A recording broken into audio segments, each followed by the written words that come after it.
Okay, hello. I'm going to do a reading, poem of sorts. And quick note, there's going to be a work proposal for Stephen Colbert. He sent me like 4 or 5 images already. I haven't been able to post any of them. I'd love to, but I don't trust the guy.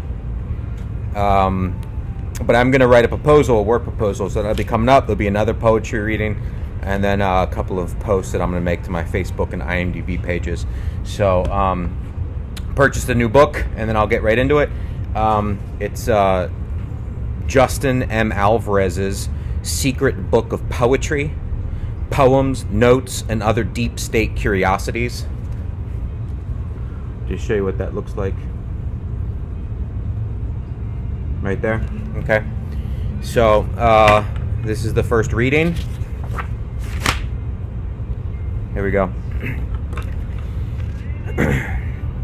I think Melissa Villaseñor is retarded. That's okay. I'll still take her. It'll just take some getting used to.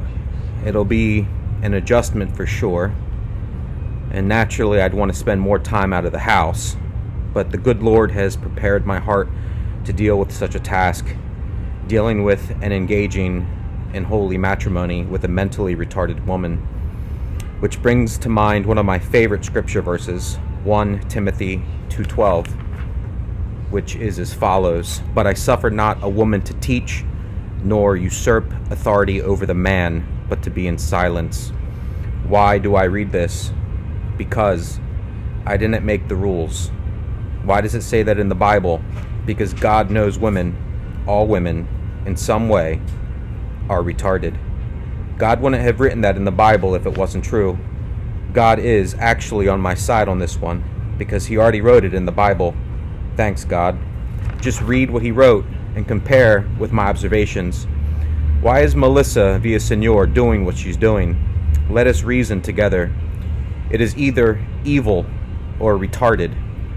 Why is she literally copying what I am saying, proposing before we meet? Doesn't she remember? We already met.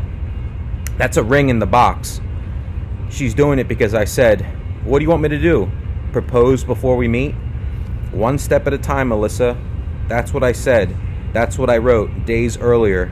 And there she is, witnessed before God and man and all of the world and the internet, proposing to me. Of course, my heart, the heart that God has prepared, I would love her forever and make her feel like she's the only girl in the world. And I would pick up after her and clean up after her and do my best to make sure she doesn't run into any walls. And I would cherish her and be devoted to her. I would love her with all my heart. Of course, she wouldn't understand any of it because she's retarded, but I would tell her anyway. I would tell her I love her, and I would make love to her constantly. And be thou ravished always with her love. Proverbs 5:18-19. Even though she'd still have food on her face from lunch and saying incomprehensible things, I would fulfill my duty as a husband to my wife. I would honor our marriage. But I find myself in between confusion and pain. It's times like these that make me question what life's about. The search for meaning and understanding. Why? Why no real communication? If it's a joke, why do it? If it's evil, that's wrong. If she's retarded, I'd still love her.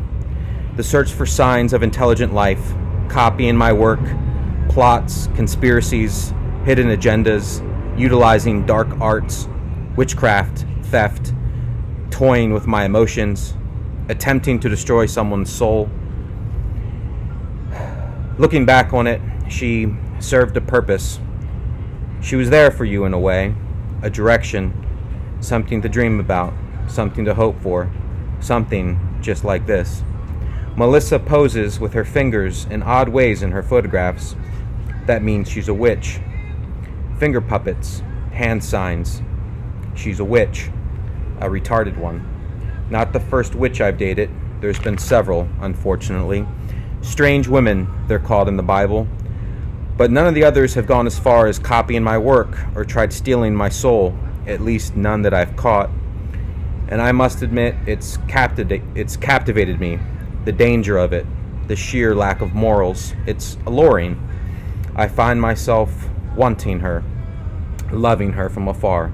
It's elusive and sad to someone who has a soul and isn't an alien. She's like a retarded witch alien who's clothing herself with your materials and is tricking you to have feelings for her and trying to get you killed in the process. And she just asked you to marry her over a holiday ad that only you and her can hear. Tiny Dancer. It's the same gestures. She's copying your work, and she's copying your words, and she has a smile on her face and holding a ring, proposing, like you said, before we meet in one of your previous videos. But we already met.